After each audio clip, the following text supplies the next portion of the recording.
Hey, this is Dave Greenberg, Director of Emergency Preparedness Services. If you're wanting to learn how to embrace change and navigate through disruption as a leader, then listen to the Leadership is Changing podcast with my good friend, Dennis Giannoutzis. Welcome to Leadership is Changing. Each week, we and our guests provide information and insights through exploring leading change. This is taking your leadership to another level by finding the balance between executive excellence and personal well-being through stories that inspire real change. It's time to adapt in our fast-moving world when leadership is changing with your host, Dennis Giannoutzis. Hey, welcome to the show. Leadership is Changing. What we as leaders know to be true is that change is constant. Leaders everywhere confront similar obstacles because people are people, but everywhere you go, leaders are overwhelmed, disrupted, and under pressure. They run from email to email, meeting to meeting. Many leaders are not changing quick enough, which means they run the risk of becoming irrelevant and being left behind. The purpose of the show is taking our listeners' leadership to another level by finding their balance between executive excellence and personal well-being through stories that inspire real change. I believe we don't have enough effective leaders in the world today, and if we can get the leaders to step up and lead change, then they can inspire real change. Hey listeners, it's now time to adapt in our fast-moving world, and I want to welcome you to this episode. Hey listeners, if you haven't checked out the Facebook group Leadership is Changing, feel free to go ahead and do that. And if you're on LinkedIn, check out the LinkedIn page, Leadership is Changing. I have a wonderful guest with me today. His name is Dave Greenberg, who was born in New York City, and he spent time in Buffalo and in Dallas before moving to New Zealand for 1 year IT contract in 1990, where he still resides today. From the time he was only 8 years old, Dave says he knew that he wanted to be a fireman. He saved his first life doing CPR when he was only 13 years of age. Although he pursued a professional IT career, his passion for emergency services never waned. And alongside his studies and career, he became a volunteer firefighter or ambulance officer wherever he lived. His 1 year contract was quickly extended to 2, and during the second year in 1991, he was lucky enough to become a crew member on a rescue helicopter in Wellington, New Zealand. The volunteer position became a paid career, lasting over 25 years, where he was part of a team of nearly 4,000 missions that he did. For 12 of those years, Dave was also the operations manager for the charity, which ran the helicopter and 2 air ambulance aeroplanes. He managed a team of over 30 pilots, crew, and paramedics, and managed the operational relationship with 2 aircraft suppliers, the health system, and local ambulance service. Dave restarted emergency preparedness services and his emergency management consulting firm that he formed in the early 90s. EPS offers emergency training, consulting services to the corporate and government sector. And he also began using his wealth of knowledge and stories to begin a professional speaking career. His main speaking topics are around creating a response culture and creating trust. COVID-19, that pandemic, brought much of his business to a screeching halt in March 2020.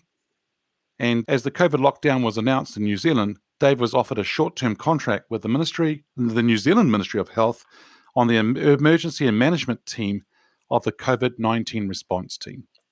Dave is convinced that we have all the ability to create our own luck, and much of his good luck has been following the advice of mentors along his career. Dave is proudest of his helicopter career and all the people he had a hand in helping over the 25 years.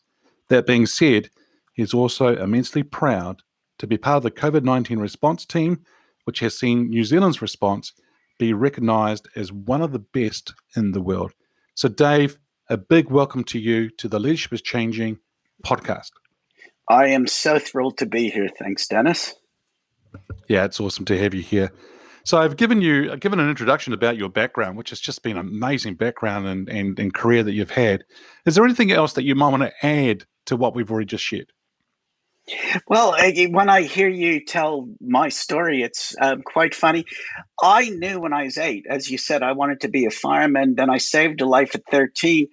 And my parents, our parents are leaders when we're growing up, and my parents wanted me to be successful. And I wasn't old enough or wise enough to realize that A, my success didn't depend on them approving, and B, that our visions of success were different. And it's only with the value of growing older and looking back on it that I realized they were great leaders, but they never got me. I don't think they get me yet. My mom, who's still alive, or my dad before he died. Wow. Yeah, that's interesting, eh? So how did you get into leadership? Well, I leadership. I was a know-it-all, smart person who just walked into leadership, or so I thought. And I had a lot of hard knocks in the early days of being, a type A personality who just thought I was a leader. And what I was an obnoxious little twerp, even in my 20s. But I grew into it. I studied great leaders. I studied people I thought were great leaders. And I just studied my mentors. And so much of what I've learned is by working for good leaders and trying to emulate them. Yeah, isn't it interesting how a lot of people think they are a leader or they already are good at leadership and so forth, but when they start to look at others, start to learn from others, it's amazing what the gaps that we can see and then what we need to do. For a lot of people, I don't know about what it was like in the US, Dave, when you were there, but a lot of people, when they finish high school or college, they throw the books away and they think, I've learned everything I need to learn now, I'm fine. But I think, well, what happens to us is as we go into our lives, into our careers, and into leadership positions, we realize we haven't stopped learning, and that's what I think you've just been sharing, right? Oh, yeah, I agree 100%. I hated school. I wagged out of or skipped out of 2 years of high school, which nearly caused my death from my parents. But one of the things I see now is that the what we learn in primary and early school years is BS. It really, other than reading, writing, and arithmetic, it really hasn't helped me much. Life learning has helped me, and then being pushed into doing some postgraduate study after I finished on the helicopter has really made a difference. But by then I was ready to learn and willing to learn, and it really paid off. Yeah, so those experiences that you talk about on the helicopter as in your introduction too, I mean, that must have been some fantastic stories that you've got to share and so forth. But I mean, that whole experience, I mean, Dave, that must have been hair-raising experiences where leadership really was tested at times. It was when we were on the helicopter, there were usually three, maybe four of us. So the pilot was in command. They are in charge of flying, but the we use crew or cockpit resource management, and all of us on the crew had the ability to stop the flight. So if any of us felt Hmm. uncomfortable, we would say the pilot, not happy, go home. What we know is that when one of us would call out that we were really unhappy, the other two were feeling the same way, and it was just the first one to get to it. But sometimes we would work our way through it. So the leadership I learned over time was knowing when not to take off and know when to turn back, as opposed to being the heroes and going through. And that's a lesson I learned early, and it kept me alive for a 25-year career. Yeah. Wow. Okay. And so I think there's times when a lot of leaders need to make those decisions. So is there any sort of steps that you do, like initial assessments or anything like that, to help you make those kind of decisions? Yeah, there's a formula I've been teaching for years, and it's basically SAFE, which is stop, assess the situation, figure out a plan, start executing the plan, and then jump immediately back to the assess. So continually reassessing. One thing I learned flying in bad weather or flying in the low wire environment, just because it's safe now doesn't mean it's safe 30 seconds from now. So the reassessing, constant reassessing is the way we stayed alive in the aircraft. And it's the way I live my life, whether I stop at a car accident or and try to help people, or if I'm just trying to make a business decision, that constant reassessment about is it working really pays off. Yeah, great. And I think that's something that leaders need to do too all the time. They need to reassess. They need to do the safe pieces you talked about, go back to the reassessment and realize where they're at with things in any kind of situation they're at. And I think for a lot of them, sometimes can become complacent. They don't do those things, and that's when they get caught out. So I think it's really important that they do those kind of things that you just said those steps, which are really important. Hey, Dave, who's your favorite leader? Now, this person could be alive or from history. Who's your favorite leader and why? When I read that question, Nelson Mandela and Colin Powell are the two that pop into mind for two very different reasons. Nelson, because of the way he lived his life and demonstrated, and Colin, because he is a great leader in an operational aspect in battle, which is what I found myself in without the guns, but certainly having to think like we're at battle. So those are the two that spring to mind. People, I know this is local to New Zealand, but most people will be aware of Anthony Fauci, the medical guy in the States with COVID. Well, I'm working for Ashley Bloomfield, who's New Zealand's equivalent of Anthony. And he is one of the top leaders I've ever worked for, just the way he portrays himself, his knowledge, and his way of being with people. So I'm surrounded by great leaders. It's great. Yeah, in New Zealand, just for our listeners, I mean, to understand, and that we went hard right at the beginning for lockdowns last year and so forth, and we've been able to manage it and doing really well. And yes, there's been one sort of second sort of little outbreak, but we could manage that. And now there's sort of been some tinkering of a couple of things, but we tend to we're on top of things compared to other countries like Europe and the US and other countries. New Zealand is, as you said, as I said in the introduction, it's about one of the best in the world, and how it's handled COVID. What's it like being part of that team? What's it like being part of a team that's really doing well and making sure that the country and its people are safe? Well, response is my life. I live for response. So I love the chaos of response. I love being amongst it. I love being able to think things differently than a lot of people when chaos strikes. But one of the differences, all my family's back in the States. When we shut down the country apart, schools in the August resurgence, and it made world news that New Zealand had one case and we were shutting down schools. I got a text from my niece in New York saying, one case, we've got thousands and we're opening up school next month. We've just handled it differently. And being part of that team, and it's a huge team effort. It's not me, it's not Ashley. There's thousands of people who are keeping New Zealand safe and some really good decisions being made. But I describe this, and it's a lot like my rescues.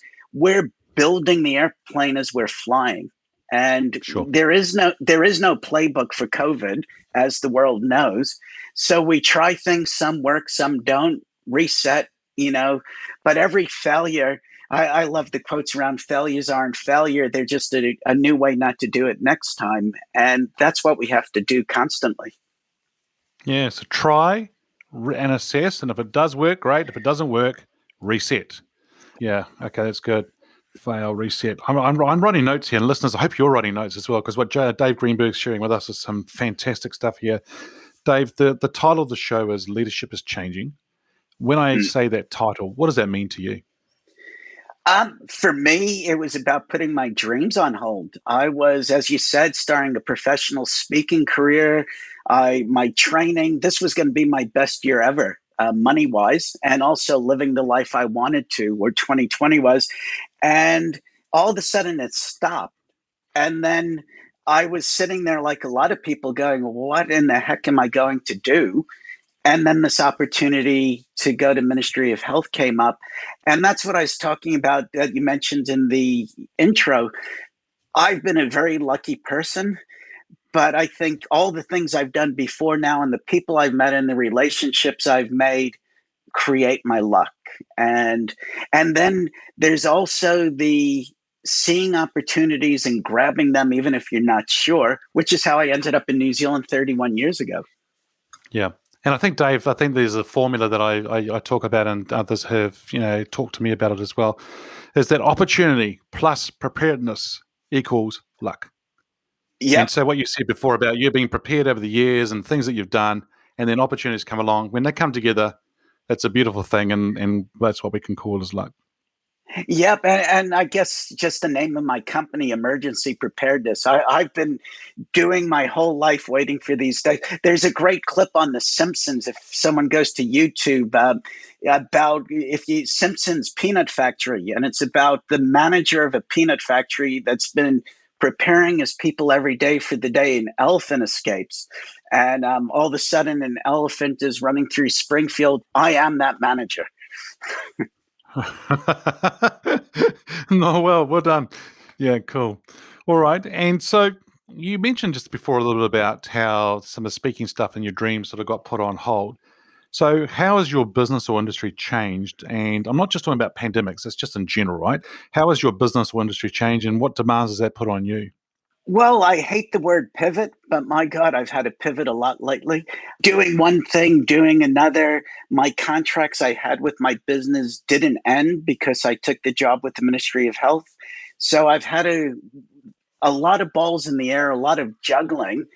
And probably the hardest person in the world for me to lead is myself because I get very distracted and sometimes I go for the shiny object. And so trying to put the discipline around myself, remembering I could have it all, but I still need a life outside of business and work. And yeah, and that jumping back when I lost the job on the helicopter, long story, that devastated my world. I had all my eggs in one basket called the rescue helicopter.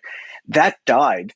And I equate it to sports people who get an injury and end a career, or pilots who have a medical they fail. It was that kind of major thing for me. So for me, it's been the figuring out what my passion is. I really do believe we can make money from our passion, but also giving people what they need, not what I want to deliver. And Mm. these have been real struggles for me at time, but I think I'm there. And then I have imposter syndrome all the time. When I get invited to podcasts, I'm like, really? Why? And then, uh, yeah, and then I remember, yeah, I am pretty good at what I do, and on we go. Yeah, and Dave, look, you're a guy that's very talented. You've got these experiences. You've gone and done things that people wish they could do with it sometimes. Maybe not hanging outside of a helicopter or things like that to go and rescue people, but the thing is, you've gone and done it, and that's the real key. And you bring experience to the table, but then also, as you said, that word pivot, right? Ugh, that word pivot, Yeah, pivot. But you've only not only had to do that from a pandemic perspective, you had to do that as you came out of the organization with the helicopter and other things in life as well. So you've had to do that on several occasions, which is really interesting. And even today, and even tomorrow, you and I are going to have to pivot something and somewhere in our lives. And so it's something that's always going to be in front of us. But if we're prepared, like you're saying, right? And it may be an emergency, it may not be an emergency, but what if we're prepared, we're going to be able to handle that and move wherever we need to move to. I agree. Hey, if there was one thing that you could change a business as a leader today, what would that one thing be, Dave?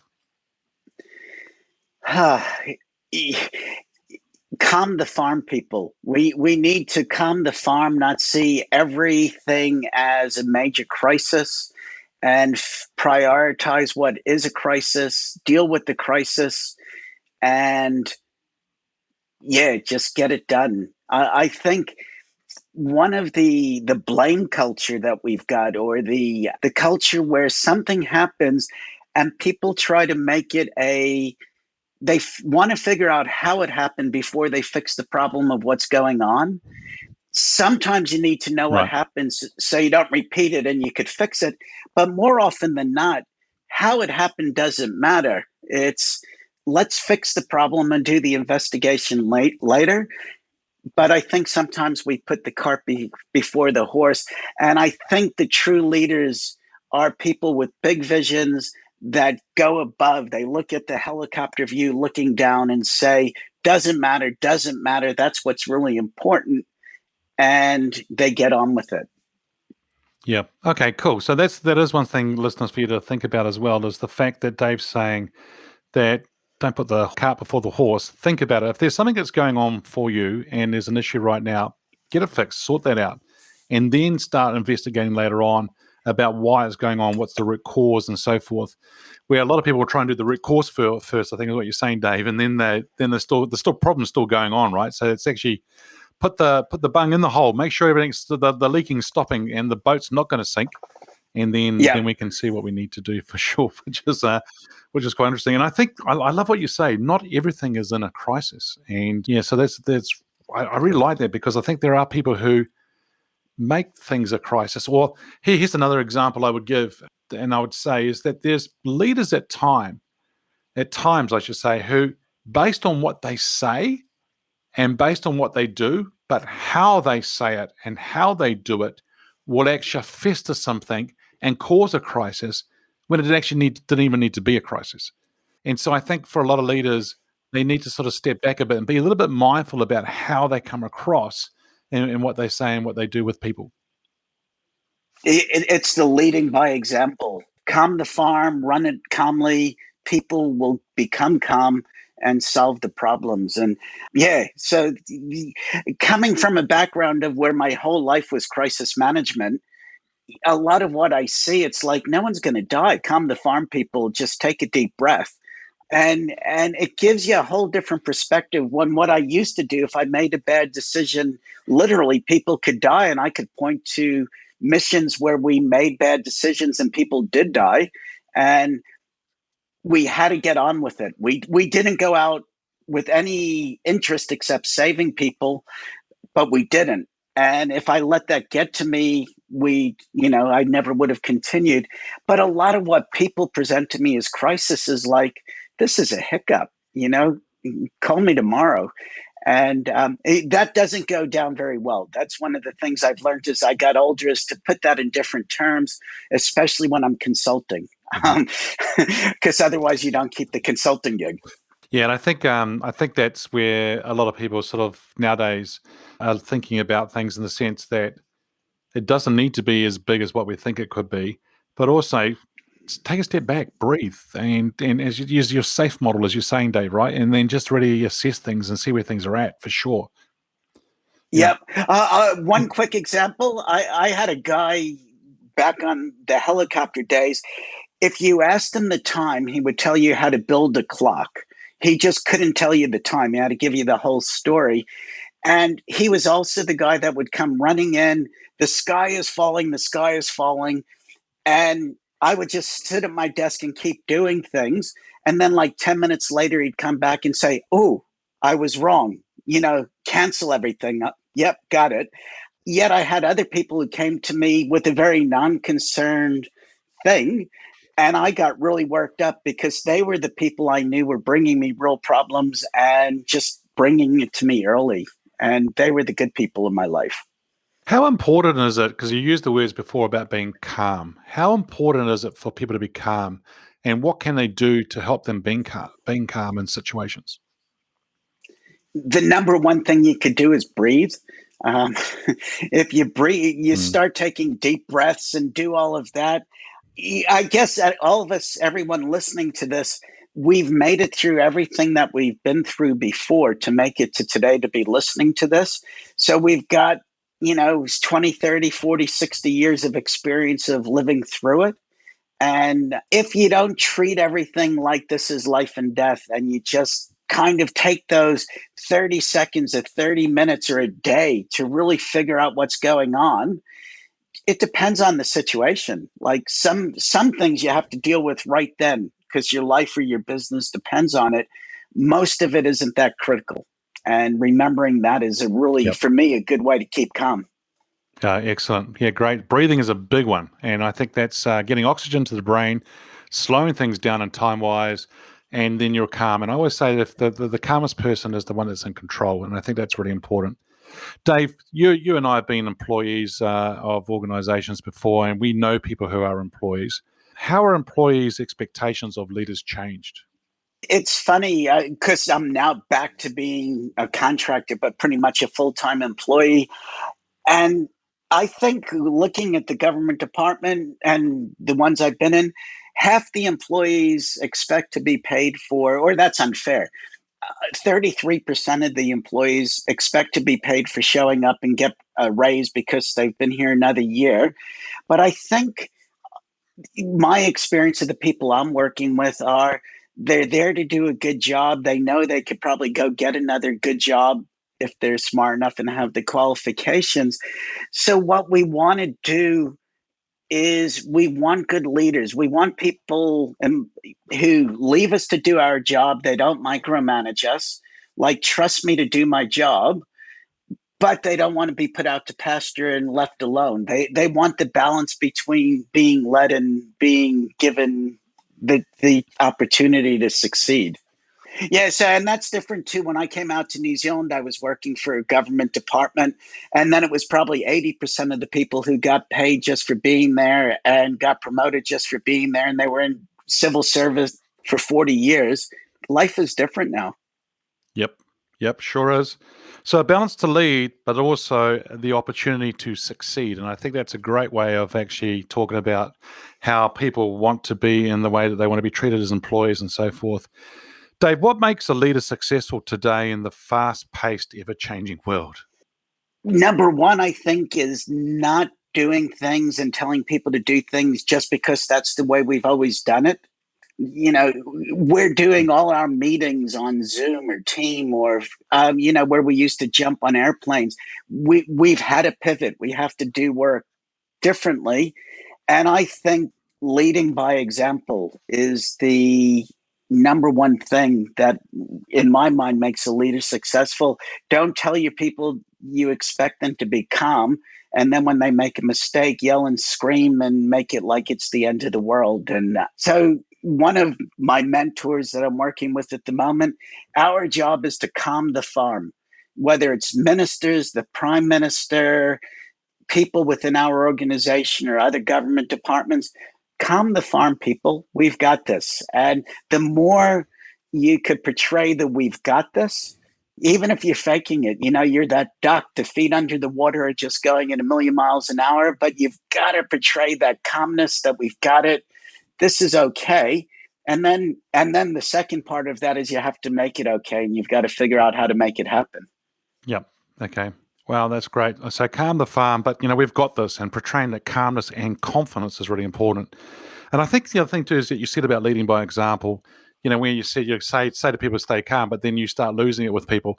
I think Yeah. the probably the key word there is being consistent. If you're consistent as well, then people know what they're going to expect from you, and I think that's really important, especially in helping leaders succeed today. Yep. And we had a rule on the helicopter. No one should ever be running to the helicopter. We're professional. We walk out to the helicopter. Those 2 seconds that you save are the time you're going to slip on the pavement or you're going to walk into a rotor blade. The job is going to get done. Be calm, be very confident, and just get the job done. But you don't have to run and be all over the place to get the job done. Do you know, Dave, that's actually a very good point because, when I was dancing competitively ballroom and Latin with Mary, there was one thing that we always made sure we do, and that is when we come off the floor, we make sure we go off the floor as a couple, and we always go off the floor with confidence, even though that we know we may have screwed things up on the dance floor. And because for some of those judges, as they're watching us walk off the floor, they still have to put a number in, the winning number or a placing, and they still haven't picked up Herbert. And so if they can see you being confident as you go out, just as like being confident when you come onto the floor, it's amazing what you can do. And if you've got emergency service people who are flustered, who are running around there, but if they're calm, they've got their presence, and they're walking out in a controlled manner, I think it's great. And I think leaders need to do the same thing too. So I think that, thanks for sharing that. I think it's a very good point. Yeah. Thank you. It's I had a guy. We went to a horrific accident, and a person had a limb partially amputated.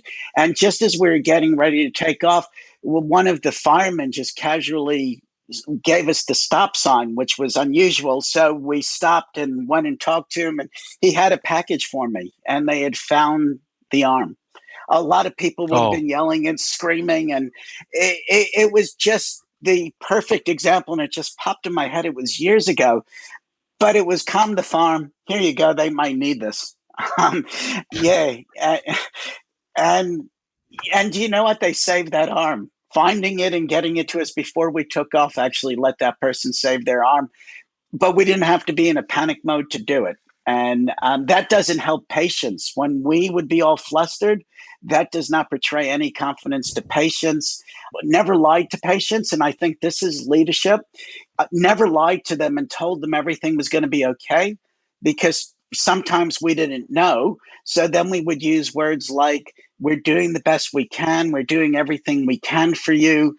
But I never intentionally lied to a person and did the everything's going to be okay. Because even if it was true, it's the worst moment of their life. And they're not going to believe you. And if they think you're a liar, they're not going to believe anything else you say. Yeah, Trizal, that's awesome. Just what you're sharing there, that's just gold, especially what you've just shared. I mean, crikey. I mean, as you said it, I think it's a measured way that the fire person just turned around and said, hold, and then gave you what you needed to give without having to rouse everybody out. I think that's brilliant. And I think that's I think that's where I've seen leaders do that, and I've seen them how they just go in and do it nicely and quietly. I was talking about another way too, Dave, whereby some countries have what we call sort of CIA, MI5, those kind of sort of different scenarios. And if the one team will go into, I'm not going to even say what countries and so forth, one country will go in with everything guns blazing, bam, bam, bang, bang, where another country will go in, do what they need to do, and then come back out, and no one will know that's even been done. And I think Yeah. that's a great example of, like the fireman you just gave an example, right? Stop. You all knew. You knew the signal. You got out there and you did, and then you saved the arm. I think that's brilliant, and actually sharing that. So, Dave, I'm going to get you to start thinking about the future, and I'm going to start getting you to think about bring out a crystal ball here, and ask you, where do you see leadership being in 5 years? Man, any leader who can't do crisis management well, I think won't be around in 5 years, because we're jumping at the moment from one crisis to another, whether it be COVID or political change or whatever going on.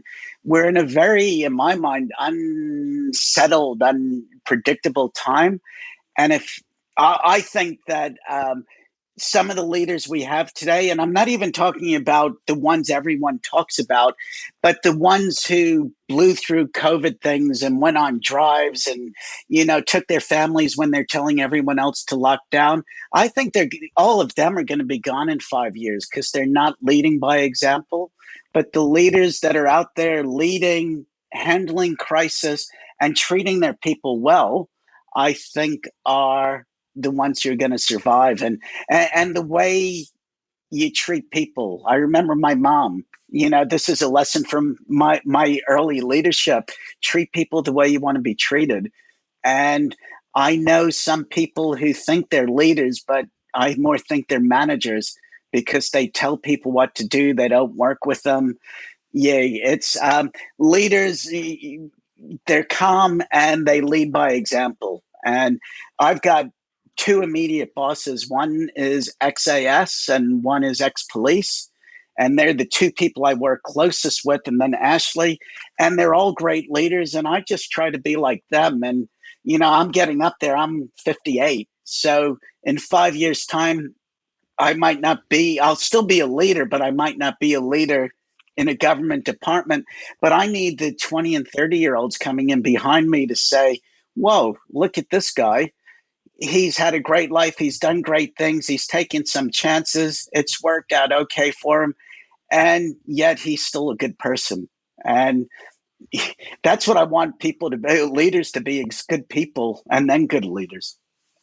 Yeah, absolutely. And I think that's what employers are expecting of leaders more nowadays, is to be a leader that is authentic, that leader who is caring and being really nice people, but also being a leader to be able to lead things as well. Because there will be some difficult decisions and difficult discussions they'll have to have, but they can also treat people. And I think that term that you just said, the way you treat people, is treat people the way you want to be treated, I think is a great way of saying it. And that's very good. So, Dave, hey, thank you so much for joining us on the show today. If our listeners are wanting to get hold of you, where should they go? Jump over to my website, rescuedave.com, rescuedave.com. It's I'll have some information there, but it's just a bit about me and links to some of my other websites too. Excellent. So, Dave, once again, it's been a real pleasure having you on the Leadership is Changing podcast show today. So thank you for joining us. Thank you, Dennis. It really is a privilege to be here. And just for everyone, you are one of my mentors. When I come to the speaking world, you're one of the people that has mentored me and helped me be a better speaker. So I really thank you for that.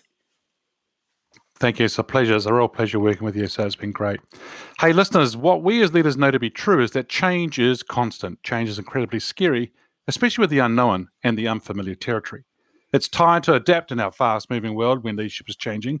Hey, look out for the episodes as they're being released. Download them, have a listen, put a review and a rating, and share them with your friends, your family, and your network. If there's any feedback you've got for me on the show, feel free to send me an email. Or if there's any questions you want me to ask my guests as I interview them, or on the Ask Dennis Freestyle episode, then send me an email, dennis@leadingchangepartners.com. Hey, listeners, don't forget to check out the Facebook group Leadership is Changing, and also on the LinkedIn, the page Leadership is Changing. But thanks for tuning in today, and until next time, bye for now. Thank you for listening to this episode of Leadership is Changing with your host, Dennis Giannoutsas. Each week, we and our guests provide information and insights through exploring leading change, inspiring executives and leaders to adapt and lead a bigger game in a fast-moving world.